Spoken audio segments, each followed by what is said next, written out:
네, 개장 이후에도 꼼꼼하게 체크해볼 글로벌 이슈와 국내 이슈 알아보도록 하겠습니다. 백승배 전문가님의 주식 보따리 함께 할 텐데요. 전문가님 전화 연결되어 있습니다. 안녕하세요, 전문가님. 네, 안녕하세요. 땡큐 백승배입니다. 네, 네. 반갑습니다. 네, 전문가님, 이렇게 보면요. 지난 글로벌 증시가 아무래도 SNS 기업인 스냅의 어닝 쇼크 여파에 일제히 하락 마감했습니다. 전반적으로 한번 해외 증시 마감 상황 살펴주시죠.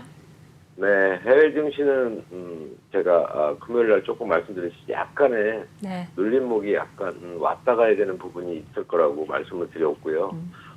전체적으로 시장은 뭐 미국 시장이나 우리나라 시장이나 코인 시장은 다 우상향 방향을 흐를 거라고 말씀을 드렸고, 미국 시장은 이제 이번 주에 이제 FOMC 회의가 또 있어서 이제 금리에 대한 부분이 자이언트 스텝이 시장에 좀 압박을 주는 부분도 있고, 그다음에 실적이 조금 하향세로 나온 종목들의 부분으로 인해서 미국 장은 조금 하락세가 좀 나왔는데, 오늘 다시 조정을 보게 되면 약하게 나오고 아니면 상승 쪽의 영향이 좀 나스닥이나 다우가 있을 것 같은 모습을 보이고 있고요.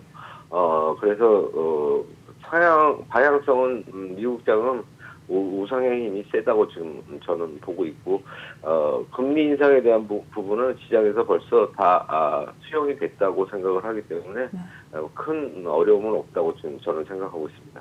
네, 그렇습니다. 자, 또 여기에 우리 또 국제 유가까지도 좀 급락을 한 상황입니다. 1.71% 하락하면서 94달러를 유지하는 상황인데요. 한번 짚어주시죠.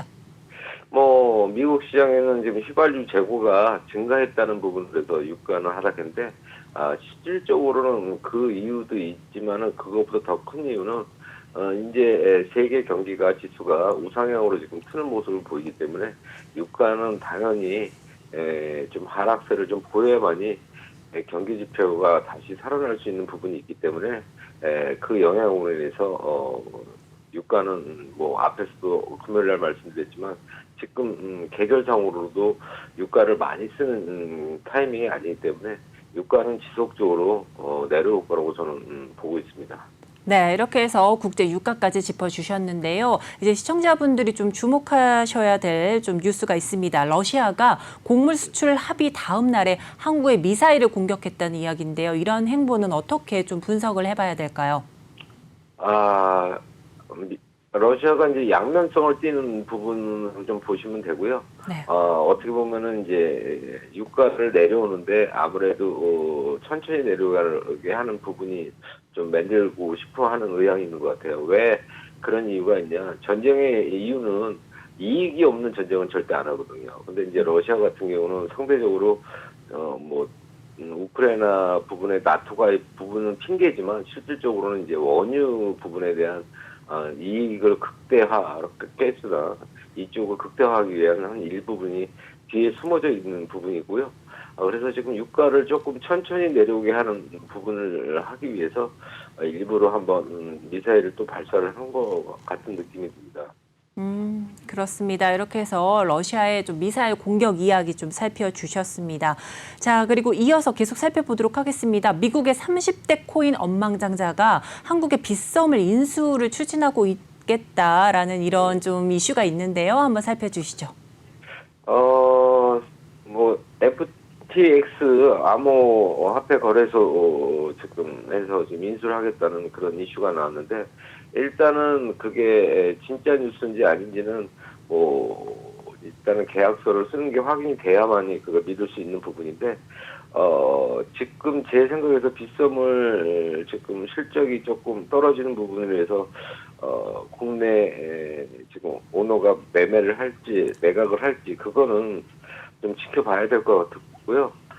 그 부분으로 인해서 이제 단기적으로 빗썸 관련해서 관련주들이 코인 관련주들이 좀 움직임이 좀 나오는 부분이 있을 것 같고요. 그다음에 이제 전체적으로 시장의 코인도 분위기가 지금 비트코인이 3천만 원대를 지금 상향했다가 조금 빠졌는데, 코인 관련 같은 경우도 지금 전체적으로 시장이 좋기 때문에 좋은 분위기를 지금 조성하기 때문에 저는 이 부분에 대해서 100% 이게 계약이 성사가 된다는 거는 눈으로 확인하기 저기는 100% 믿을 수 없다고 저는 생각하고 그냥 이슈를 생각하시고요.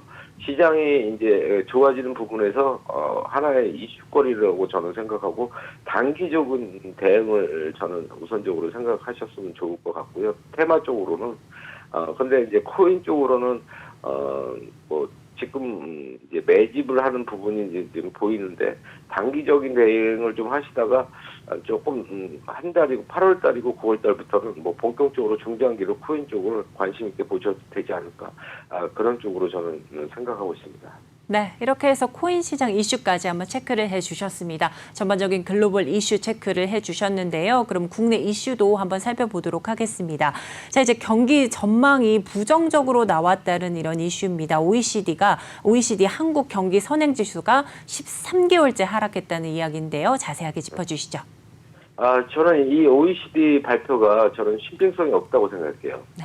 뭐 우리 지금 주변에서 이제 뭐 중산층이나 좀 저하층을 보시면 알겠지만 지금 코로나로 인해서 굉장히 2년 동안 힘들다가 뭐 지금 장사하시는 분들이나 여러분들이 많은 지금 코로나로 인해서 좀 피해 입은 분들이 조금 거리 제한이 풀리면서 여러 가지로 조금 환경이 나아진 부분도 있고요. 첫 번째로 지금 경기가 조금 활성화된다는 걸 느낄 수 있는 게 뭐냐면은 지금 뭐 배달을 하는 서비스 업체들이 지금 오토바이로 지금 퀵을 뭐 하시는 분들이나 배달 서비스 하는 분들이 굉장히 일자리를 지금 그쪽에서 떠났다는 거. 그리고 수출하시는 분들은 뭐 제조업을 하시는 분들은 잘 알겠지만 환율 지금 상승으로 인해서 우리나라 같은 경우는 지금 수출을 60% 이상을 차지하는 나라이기 때문에 지금 환율 인상이라는 그 혜택을 굉장히 많이 보고 있다는 거.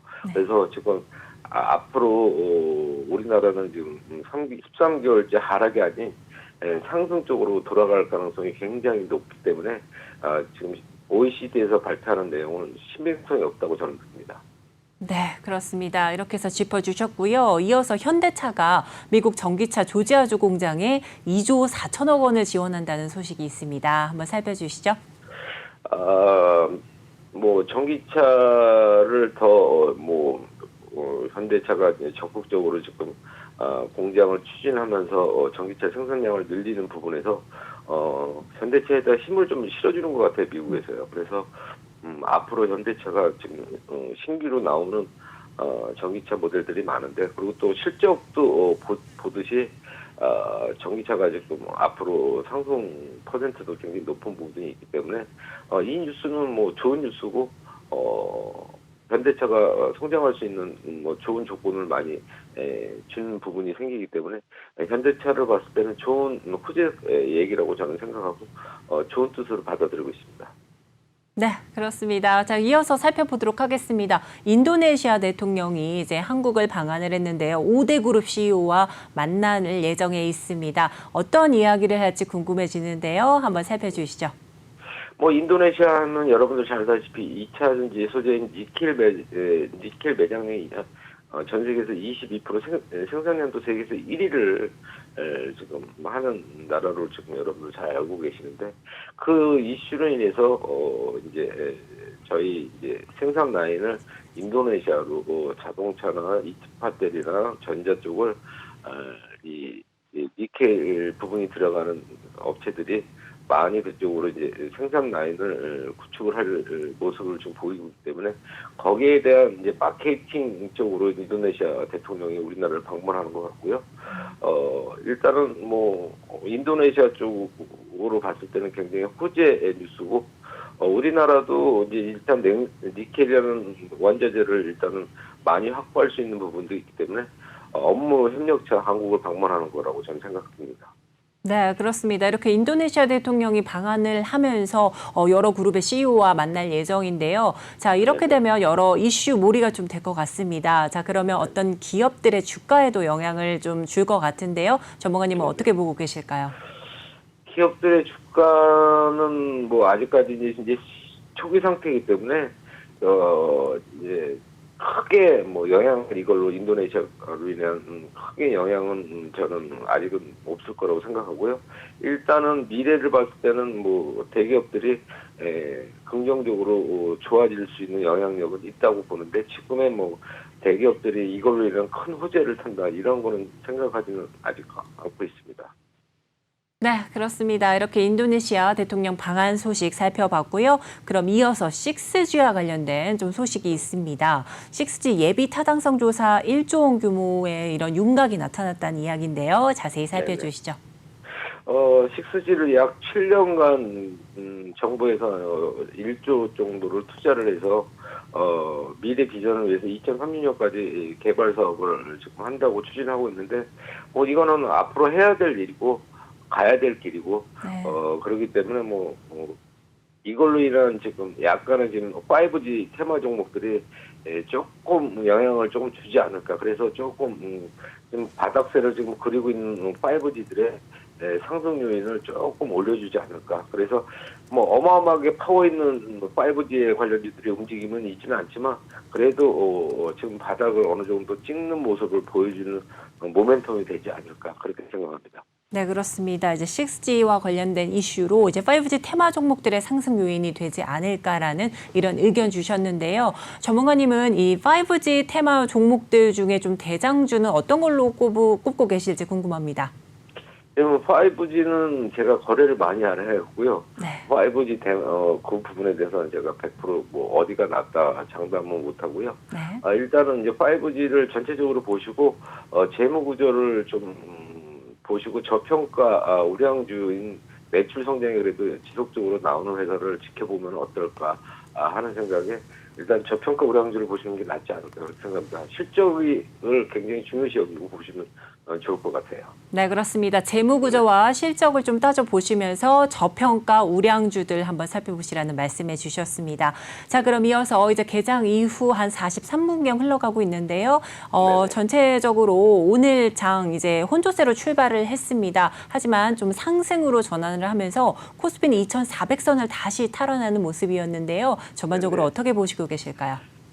지금 우리나라 시장은 지금 미국 시장에 비해서 상승률이 좀 약해요. 네. 그래서 지금 우리나라 시장은 지금 미국 시장만큼의 상승률 높이를 올라가려면 지금 외국인들이 지금 코스피 같은 경우는 기관들이 좀 같이 협조를 해서 지금 들어오는 부분이 있다 보니까 지금 플러스로 지금 향하고 있는데 오전장은 스타트는 좀 약했는데 오후장으로 가면 갈수록 코스닥 코스피가 좀 힘을 내지 않을까. 그래서 지수를 조금 더 올렸다가 한번 좀 숨을 죽이지 않을까. 그렇게 생각을 하고 있고요.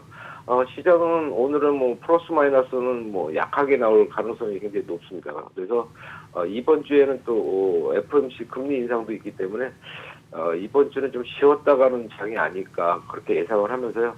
이번 주는 좀 급반등이 나오는데 큰 힘은 없을 거라고 생각하고 다음 주 정도 아니면 이번 주 주말 정도부터는 FOMC 이제 어느 정도 윤곽이 보이는 듯하면은 파워력이 나오지 않을까. 그래서 이번 주는 조금 쉬면서 보시는 게 어떨까 하는 예상을 갖고 있습니다. 네, 그러면 이제 오늘 관심 가져볼 만한 섹터와 종목이 있을 텐데요. 어떤 게 있을지 들어보겠습니다. 자, 오늘은 내가 갖고 온 종목은 그냥 리오프닝 관련주를 갖고 왔어요. 뭘 갖고 왔냐? 롯데 하이마트를 좀 오늘 추천을 하려고 갖고 왔는데 이 친구가 굉장히 저평가 우량주고 지금 1분기, 2분기가 조금 실적이 조금 미비하게 나왔는데 3분기부터는 지금 에어컨 판매 증가할 부분도 있고 이제 올 11월 달에, 그러니까 하반기에, 이제 11월 달인가 12월 달에 이제 월드컵이 있기 때문에, 이걸로 인한, 큰 혜택으로 이제, TV 브라운관 TV 쪽이 좀 판매율이 높아지지 않을까. 지금 자산 대비 약, 78% 저평가이기 때문에 지금 시총은 4,000억대이거든요.